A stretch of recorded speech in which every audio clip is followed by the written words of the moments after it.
What secrets hide behind the shining Hollywood sign? Long before it became a symbol of fame, it witnessed the heartbreaking final chapter of a young actress named Peg Entwistle. Her journey from a small town in Wales to the bright lights of Broadway and the hills of Los Angeles is as captivating as it is tragic. Stay with me as we uncover the true story of the star whose name still lingers in the night air above Hollywood. A bright beginning in Wales and England. Millicent Lillian Entwistle came into the world on a chilly February day in 1908 in the busy town of Port Talbot, Wales. Family and friends called her Peg, a simple nickname that suited the lively child who would one day leave an unforgettable mark on Hollywood history. Her parents, Robert Entwistle and Emily "Millie" Stevenson, were touring stage actors. Their work took them from one theater to another across the United Kingdom, filling Peg's earliest days with the sights and sounds of footlights, music, and applause. Because her parents spent so much time performing on the road, young Peg often stayed with her Aunt Laura and Uncle Frank Seton at their home on Broad Street in Port Talbot. The Seton household was busy and warm, alive with music from Frank's church organ and stories from the family's rich Welsh roots. For little Peg, these visits meant evenings filled with melodies and conversation, giving her a sense of rhythm and stage presence before she ever stepped under a spotlight. Surrounded by adults who loved the arts, she absorbed the cadence of performance almost by instinct. When Peg's parents returned between tours, the household became even more colorful. Robert brought the energy of a practiced actor, his voice trained for the stage, while Millie carried the charisma of a seasoned performer. Even as a small child, Peg would watch her parents prepare for shows, learning how to project a line or hold a pose. These moments planted the first seeds of her lifelong passion for acting, though she could not yet imagine how far that passion would take her. The family eventually relocated to London, hoping to expand their theatrical opportunities in a city where stages glittered with promise. For Peg, the move meant exposure to the heart of Britain's theater scene. She explored crowded neighborhoods and grand old theaters, soaking in the city's excitement. But behind the scenes, her parents' marriage began to crumble under the weight of constant travel, financial stress, and long separations. By 1913, the tension erupted into a very public divorce that played out in London newspapers. Headlines captured the painful details of Millie's decision to leave Robert and the bitter exchanges that followed. Peg, barely 5 years old, suddenly found her family life splashed across the press. The experience left a quiet mark on her, showing how personal struggles could quickly become a public spectacle. Though too young to fully grasp the adult conflicts, she sensed the emotional upheaval around her and carried that memory forward. After the separation, Millie's life moved in a new direction. She rekindled a romance with an old acquaintance, Julius Shaw, an actor and soldier. They married, and for a brief moment, it seemed she had found the stability she longed for. But that happiness faded quickly. During the fierce battles of World War I, Julius was killed at the Second Battle of the Somme, leaving Millie widowed and heartbroken. The loss added another layer of sadness to Peg's early years, a reminder that life's certainties could disappear without warning. Through these changes, Peg's bond with her father Robert remained a steady light. Robert continued to work in the theater world, sometimes struggling but always committed to his craft. He shared his love of performance with Peg, encouraging her curiosity about the stage and storytelling. Whenever she was with him, she felt the magic of theater and the comfort of a parent who believed in her spark. Their time together built a foundation of trust and creativity that would shape her ambitions for years to come. By the time she reached her early teens, Peg had lived through more change than many adults. She had known the thrill of watching her parents perform and the ache of watching a family unravel in the public eye. She had seen how quickly fortunes could rise and fall, and how fragile happiness could be. Each experience added depth to the bright, observant girl who was already forming her own quiet dreams. As the years unfolded, the stage kept calling to her. Whether it was the sound of an organ drifting through her aunt's house, or the echo of applause she remembered from her parents' performances, Peg felt drawn to the theater as if it were part of her heartbeat.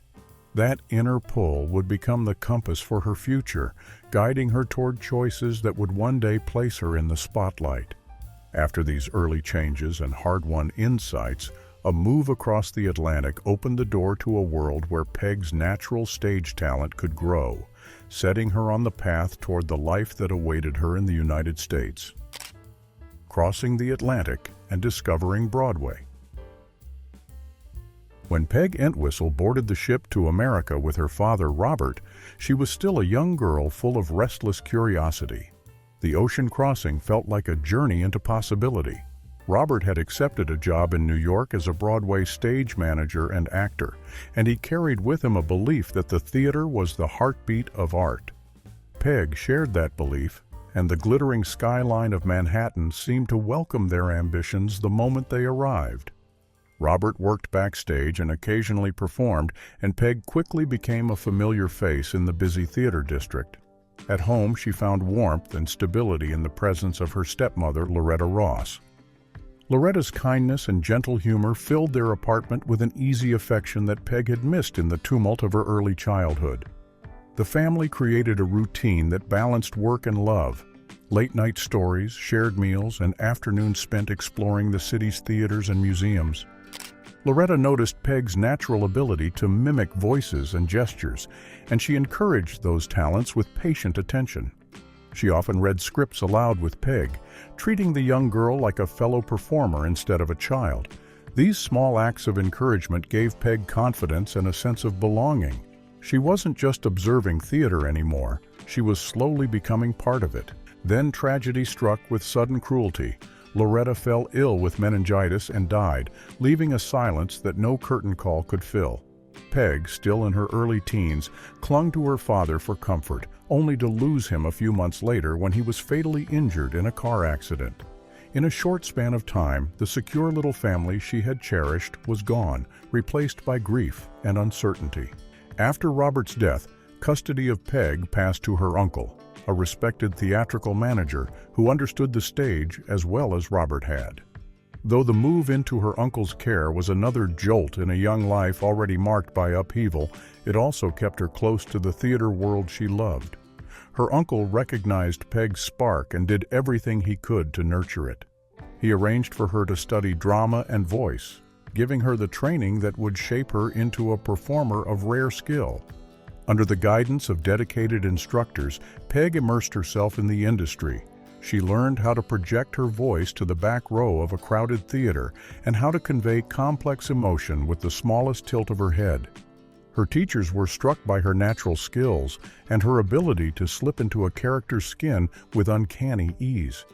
Even as a teenager, she carried herself with a quiet authority that commanded attention.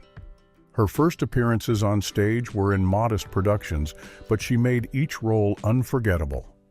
Audiences and critics alike noticed the young actress with the bright, searching eyes and a voice that carried both strength and vulnerability. Reviewers described her as a talent to watch, and theater insiders began to talk about her potential with growing excitement. By the age of 17, Peg landed a breakout role that announced her arrival to the Broadway world. Cast as Hedvig in a production of Henrik Ibsen's The Wild Duck, she delivered a performance so layered and moving that it left audiences spellbound. Critics praised her as a remarkable new presence on the stage. One young theatergoer, Bette Davis, later told her mother that she wanted to become an actress after seeing Peg perform that night. Davis never forgot the inspiration she drew from the teenager who seemed to command the stage effortlessly. The Wild Duck reviews spread quickly through New York's theater circles. Peg's name appeared in columns and conversations among directors and producers who recognized that a new star was emerging. For someone who had endured so much loss so early, the acclaim felt like a powerful affirmation. Her dedication to her craft and the strength she found in performance gave her a sense of purpose that anchored her through the challenges of adolescence.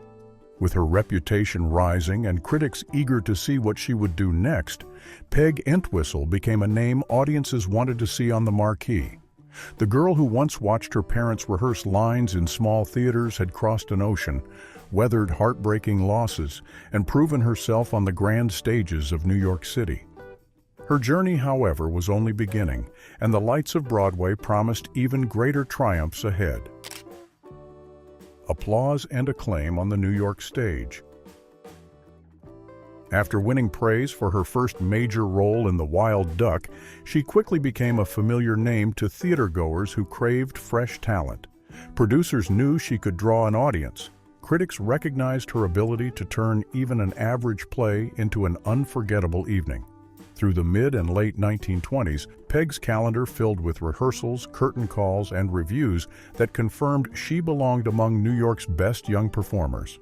One of her brightest moments came in 1927 with the comedy drama Tommy, a show that became an unexpected hit and ran for more than 200 performances. Night after night, Peg gave audiences a character both vibrant and vulnerable, proving she could carry long runs without losing energy or detail. Reviewers highlighted her poise and the emotional weight she brought to every scene. The success of Tommy placed her firmly on the Broadway map, giving her the reputation of an actress who could elevate any production she touched. Soon after, Peg accepted a challenging role in The Uninvited Guest, a play with darker themes and a more intimate style. Although the production closed after only a brief run, she emerged from it with even stronger critical respect. The New York Times noted that her performance outshone the material, pointing out how she found subtle moments of humanity in a script that offered few easy rewards. That review became one of many that praised her ability to give depth to any character, regardless of the play's commercial fortunes. By her early 20s, Peg was a regular presence on the Broadway circuit, moving from one demanding rehearsal schedule to another. She worked alongside a range of established actors, absorbing every lesson the stage had to offer. Fellow performers admired her discipline and her generosity in rehearsals, where she encouraged ensemble unity rather than seeking the spotlight for herself. Directors valued her reliability and the way she treated each role, large or small, with the same intensity. In 1927, amid this growing career, Peg married fellow actor Robert Lee Keith. The wedding surprised many of her colleagues, as the couple had known each other only briefly.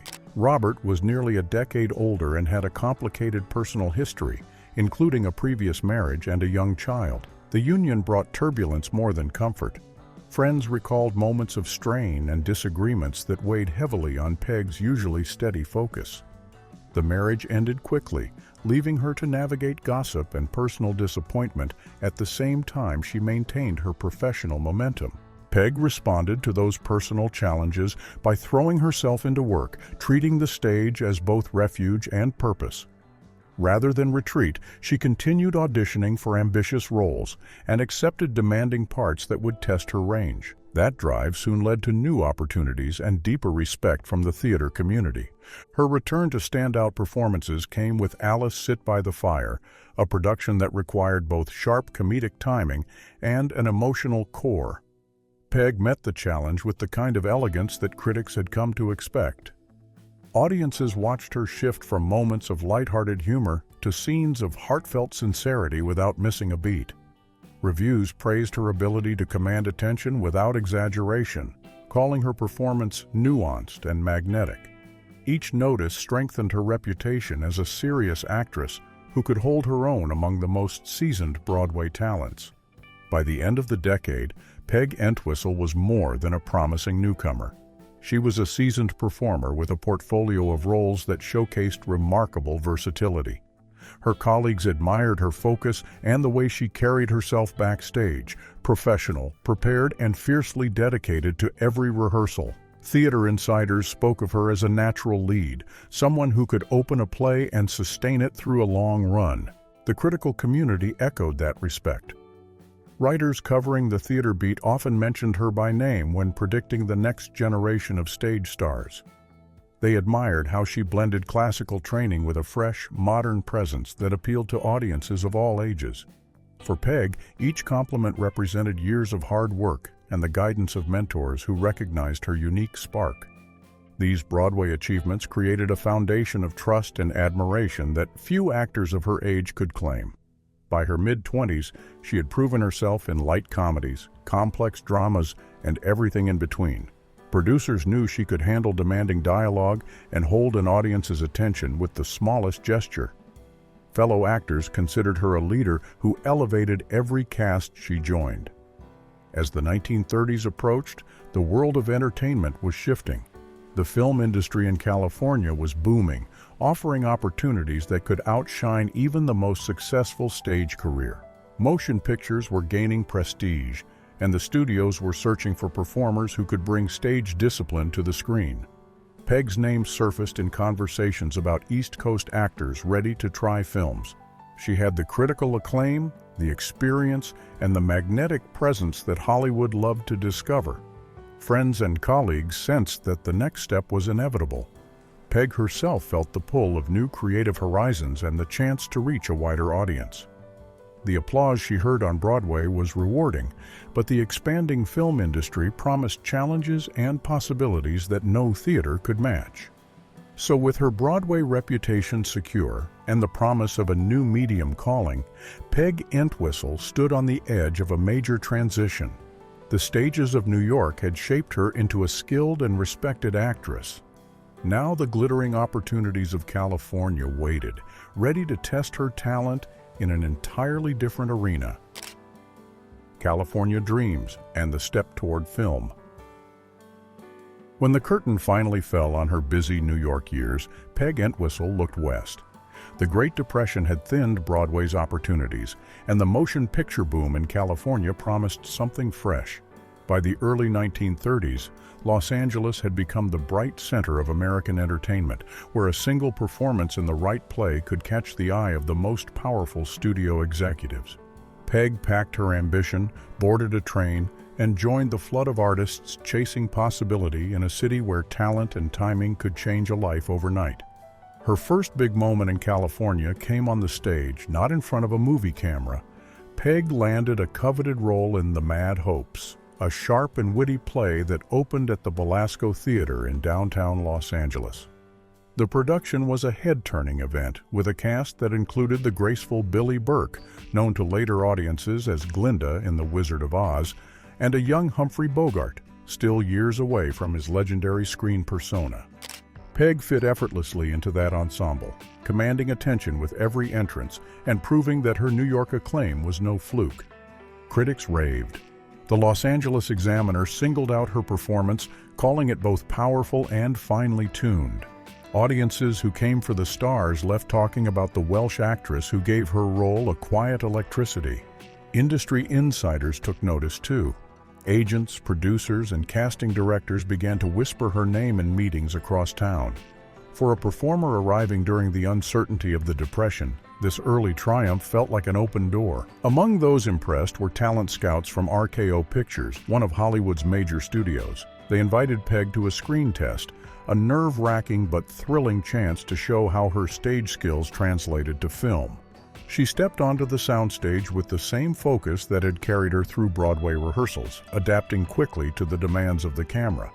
The test footage revealed what casting directors hoped to find: an expressive face, a clear voice, and the presence to hold an audience without theatrical excess. The studio offered her a contract soon after. Peg accepted, excited to bring the discipline of theater to the film industry. Hollywood, with its buzzing backlots and endless potential, seemed to open wide before her. She moved into the new routine of screen work, early call times, careful lighting, and the long waits between scenes that tested every actor's patience. Still, she approached it with the seriousness of a professional who understood that even a supporting role could lead to something larger. Her debut came with 13 Women, a psychological thriller directed by George Archainbaugh and produced by David O. Selznick. The story followed a group of former classmates whose lives unravel after receiving ominous horoscopes. Peg played Hazel Cousins, a character caught in the film's tense web of fate and fear. Colleagues remembered her as calm and prepared, able to deliver strong takes without endless retakes.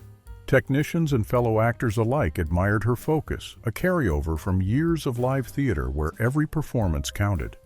For Peg, the project offered a gateway to the broader recognition she had been working toward since her teenage debut in The Wild Duck. She studied her scenes carefully, adding small gestures and subtle inflections that gave Hazel a quiet depth. Early previews suggested her work stood out even in an ensemble cast. Friends recalled her excitement as filming wrapped, and she looked forward to the release with the same anticipation she once felt on opening night in New York. But Hollywood can shift overnight, and the editing room often writes a different ending. After test audiences reacted uneasily to the movie's darker themes, RKO executives ordered significant cuts. Several of Peg's most dramatic scenes were trimmed or removed entirely, leaving her screen time far shorter than anyone expected. For an actress making a first impression, the reduction was a heavy blow. Instead of a breakout role, she faced a debut that barely hinted at her talent. The disappointment deepened when the studio declined to extend her contract. RKO, like many companies during the Depression, was cautious with new investments. Executives praised her ability, but cited a crowded roster and shifting production plans. Peg, who had imagined a series of upcoming films, now found herself without a next project before 13 Women even reached theaters. The contrast between her triumphant arrival and the sudden stall was striking. Only months earlier, critics in Los Angeles had compared her stage presence to the finest Broadway veterans. Now, after a single film, the phone stayed silent. Friends remembered her outward grace. She continued to attend industry gatherings and support fellow actors, but those close to her sensed the weight of uncertainty settling in. Los Angeles could be dazzling and lonely in equal measure. For performers, opportunities often appeared and vanished without warning. Peg's situation showed how quickly a promising start could drift into pause. She had taken the risk of leaving a secure stage career to test herself in film, and the city responded with both applause and silence. Still, Peg maintained the habits that had sustained her through years of theater. She read scripts, met with agents, and kept refining her craft, determined to stay ready for the next chance. Her professionalism never faltered, even as she waited for calls that did not come. Yet beneath the surface, the abrupt end to her contract introduced a new tension. The Hollywood dream, so vivid when she arrived, now felt fragile. The studio system moved relentlessly, favoring novelty and quick profit over careful development. For someone used to the steady build of stage work, the abrupt stop could feel disorienting. Friends later said she carried herself with quiet dignity through those weeks, but her letters hinted at frustration. The promise of a film career had seemed almost certain after the mad hopes and the glowing screen test. Instead, she faced an uncertain future in a city where the next audition often depended on the last headline. In a town built on fragile dreams and fleeting breaks, she now confronted the difficult question of what came next, standing on the edge of a career that seemed to shift like the California light around her. A summer of setbacks and growing despair. By the summer of 1932, the glow of Peg Entwistle's Hollywood debut had faded into a long, uneasy wait. After the release of 13 Women was delayed and her RKO contract quietly ended, she faced a silence that grew louder with every week. She stayed with her Uncle Charles and Aunt Jane in their comfortable home on Beechwood Drive.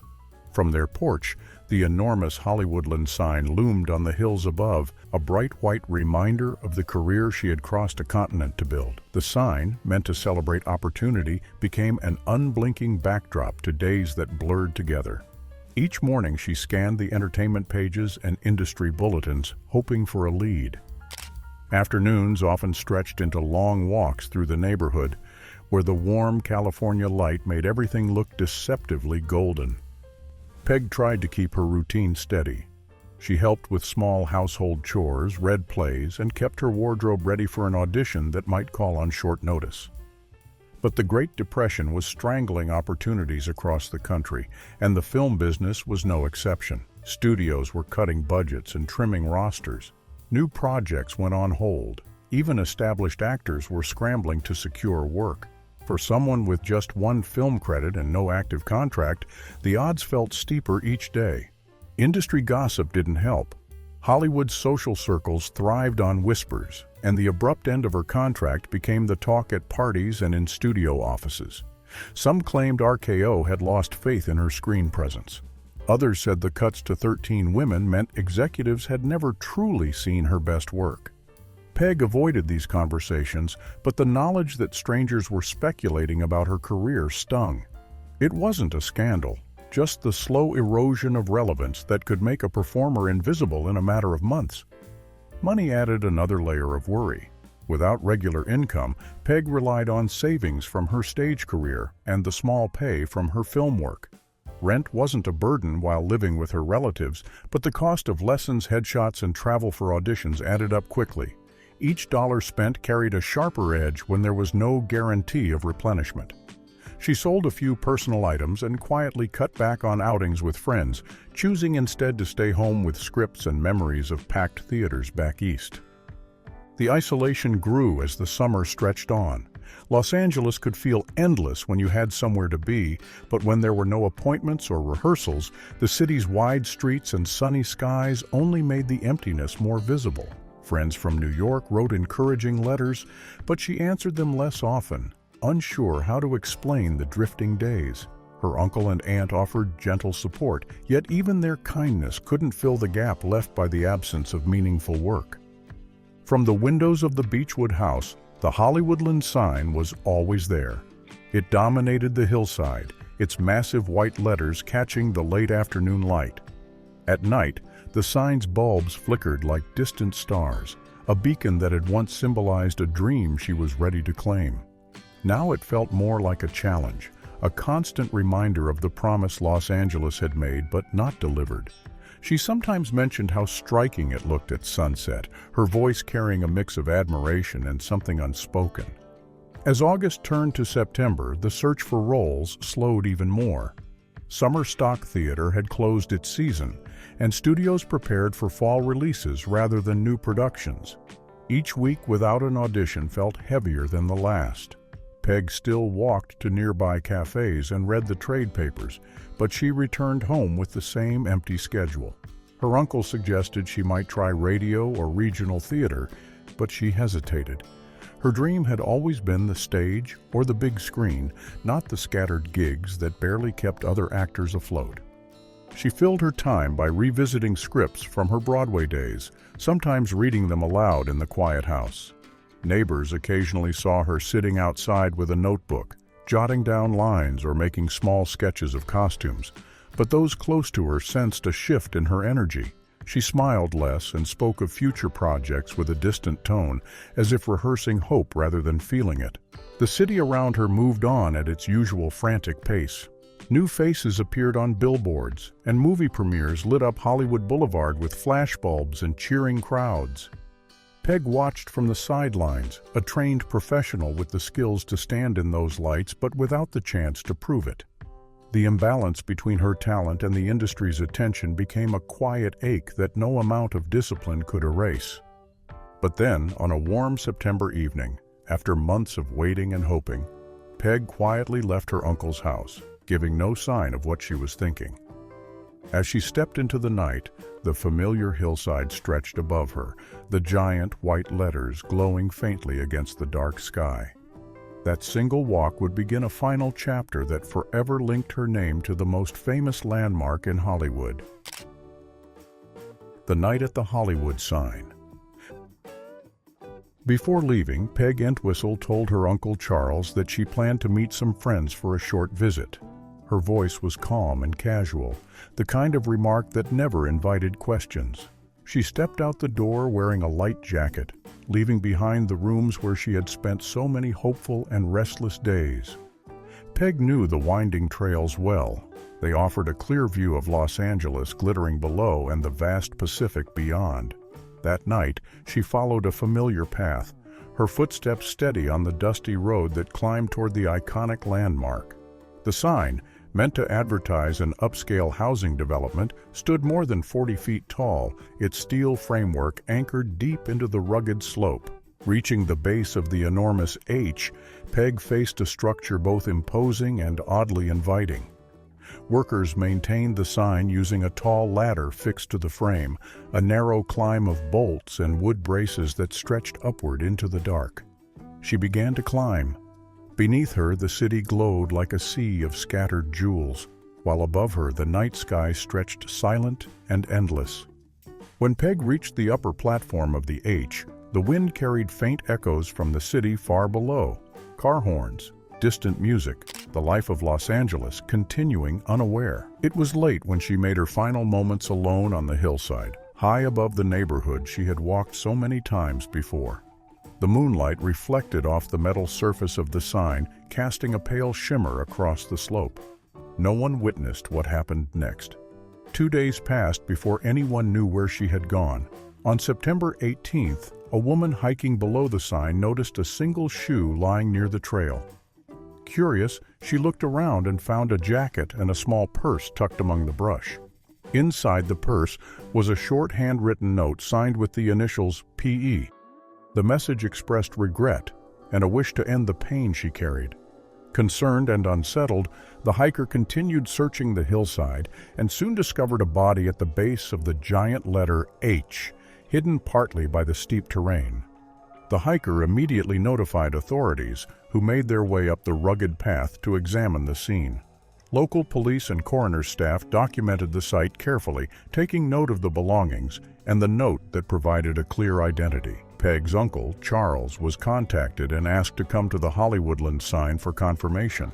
He recognized her right away, a moment of quiet heartbreak that needed no words. Investigators pieced together a straightforward account of the night. There were no signs of foul play or struggle. The ladder to the top of the H was accessible to anyone willing to make the climb, and the steep drop below matched the injuries recorded in the official report. The farewell note, brief and in her own hand, confirmed that Peg had made the climb on her own. The coroner ruled the death as intentional and closed the case with a simple, somber statement. News traveled quickly among neighbors and the local theater community. Friends who had known Peg from New York and Los Angeles expressed shock and sadness, remembering her as a gifted actress with a bright presence both on stage and in person. The Hollywoodland sign, already a well-known feature of the city, took on a heavier meaning that night. What had once been a bold advertisement for a real estate venture now stood as the silent witness to a young performer's final steps. Peg's remains were taken to the county morgue for standard procedures, and Charles handled the formal identification with quiet dignity. He later arranged for her cremation, eventually sending her ashes to Glendale, Ohio, to rest beside her father. The investigation left no lingering questions for officials, but the impact on those who knew her and on the public was immediate. By the time the authorities concluded their work, the hillside had returned to its usual stillness. The H once again looked out over Los Angeles, its white surface catching the bright California sun as if nothing had happened. But for anyone who had followed the story or lived near Beechwood Drive, the landmark would never feel quite the same. The Hollywood sign, which had always stood as a beacon for ambition and creativity, now carried a story that would be told and retold for decades. Peg Entwistle's final climb gave the giant letters a new layer of meaning, one that mingled the allure of stardom with the weight of unspoken struggles. News of her passing spread swiftly the next morning, and the image of the sign began to shift in the public imagination. What had been a cheerful advertisement became an enduring symbol of both dreams and loss, a reminder of how quickly the promise of fame could turn to silence. Headlines, heartbreak, and lasting mystery. Morning editions hit the streets of Los Angeles with bold black headlines that seemed to shout across the city. Within hours, the news leapt beyond California, carried by wire services to newspapers from New York to Chicago, and even small-town presses across the Midwest. Reporters called her the Hollywood Sign Girl, a phrase that instantly caught the public's attention and ensured that Peg Entwistle's final night would not remain a local story. Readers everywhere were drawn to the strange combination of a young actress, a massive landmark, and an ending that felt like it belonged to a tragic screenplay. Front pages described the discovery of her purse at the foot of the H, the short note signed P.E., and the confirmation by her uncle. Editors filled their columns with details about her stage success in New York and her single Hollywood film. They highlighted the irony of a promising actress whose life ended beneath the giant symbol of fame. Within days, the Hollywood sign itself shifted in the public imagination from a real estate billboard to a monument layered with mystery. While the press poured out story after story, a letter was quietly making its way through the postal system, addressed to Peg at her uncle's home. It arrived just a few days after the tragedy, and inside was an offer for a new acting role from an influential theater company in Los Angeles. Family members later said the timing of that letter felt cruel in its lateness. Had it arrived a few days earlier, or had someone called instead of writing, Peg might have received the chance she had been waiting for, a reminder of how fate can hinge on something as small as a delayed envelope. Her Uncle Charles and other relatives struggled with the shock of losing her and with the sudden public glare. In later interviews, her younger half-brother Milton remembered how deeply the family grieved while reporters continued to call. He recalled their frustration that the offer for a new role had not come by phone, a detail that haunted them as they thought of how different her life might have been. Years later, biographers looking back on Peg's brief career emphasized how heavy the pressures of the entertainment world could be for a young performer in the early 1930s. They wrote about the uncertainty of the Great Depression, the way studio contracts offered little security, and the emotional toll of sudden rejection after early success. Writers and historians also noted how the public fascination with Peg's story grew beyond the facts. She had been a talented actress with strong reviews and clear ambition, yet in the eyes of many readers, she became a symbol of Hollywood's glittering promise and hidden cost. Her final climb to the sign created a legend that blurred the line between reality and the stories people wanted to believe. Over time, her name became less about the woman she was and more about what she represented. Newspapers, radio hosts, and later filmmakers reshaped her final moments into cautionary tales about fame, loneliness, and the unforgiving nature of the industry. Details were repeated, embellished, or imagined until the real Peg Entwistle was almost overshadowed by the myth built around her. Yet even through the distortions, the core of her story continued to resonate, because it reflected a truth people recognized but rarely spoke aloud, that the pursuit of stardom can be both dazzling and devastating. Even those who knew little about her career found themselves drawn to the mystery of her final hours. Some imagined heartbreak, others assumed failure, and a few believed she was simply overwhelmed by a world that promised everything and offered nothing in return. But the truth, as with most lives, was layered and complicated. Friends described her as determined, intelligent, and capable of adapting to challenges. She had worked steadily on stage for years and was not a stranger to rejection, something every actor faced. What set her apart was not a lack of resilience, but the timing of opportunity, circumstance, and despair converging all at once. As Hollywood evolved, so did the narrative people attached to her name. In film schools and biographies, Peg became a reference point in discussions about mental health, industry pressure, and the isolation faced by performers in unfamiliar cities. Some scholars even argued that her death marked one of the earliest public reckonings with the emotional toll of show business. They pointed out that while her story was often used for dramatic effect, it also revealed a side of Hollywood that studios preferred to hide, the side where ambition wasn't always enough, and dreams could quietly collapse behind closed doors. Yet her legacy isn't only associated with tragedy. Many admirers choose to focus on the fact that she made it to Broadway at a young age, earned praise from respected critics, and continued pursuing film work despite the challenges of transition. Over the years, new chapters were added to that legend. Visitors hiking the trails around the sign began reporting strange experiences they linked to her presence. Some told of an unexpected scent of gardenias drifting through the air when no flowers were nearby. Gardenias were said to be Peg's favorite flower and the perfume she often wore on stage, so the sudden fragrance in the lonely hills struck many as more than coincidence. Others described fleeting glimpses of a blonde woman in vintage clothing moving silently near the giant letters, only to vanish when approached. One of the earliest widely shared accounts came from the 1940s, when the letter H famously collapsed during years of neglect. Some locals claimed the fall was more than a maintenance failure, suggesting that Peg's restless spirit had unsettled the sign itself. Decades later, in 1990, a couple hiking at dusk reported seeing a woman dressed in 1930s attire who seemed disoriented and then disappeared before their eyes. They had not known Peg's story until after they described the encounter. Modern hikers and park rangers still hear tales of late-night joggers who catch a sudden whiff of perfume or glimpse a figure near the fence that now protects the landmark. One jogger in 2013 recounted the overpowering scent of gardenias on a breezy evening and a vision of a woman who seemed to glide above the ground. The details vary, but each story adds to the idea that Peg's presence lingers in the Hollywood Hills, tied forever to the sign that framed her final moments. As these accounts spread, the Hollywood sign became more than an advertisement or tourist attraction. It turned into a place of pilgrimage for those curious about the past, a spot where ambition, heartbreak, and myth intersect. Peg's name, once printed in theater programs and playbills, now echoed in ghost stories and late-night conversations around campfires.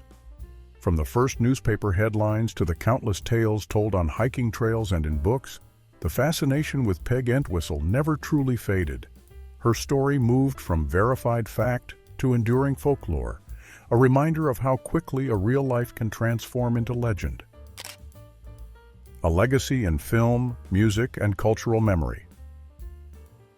Over the decades, writers, filmmakers, and musicians have returned to the mystery of the young actress who once lit up Broadway and later became forever linked to the Hollywood sign. Her life, though brief, continues to echo through books, movies, songs, and the landmark itself, proving that even a short career can leave a lasting mark.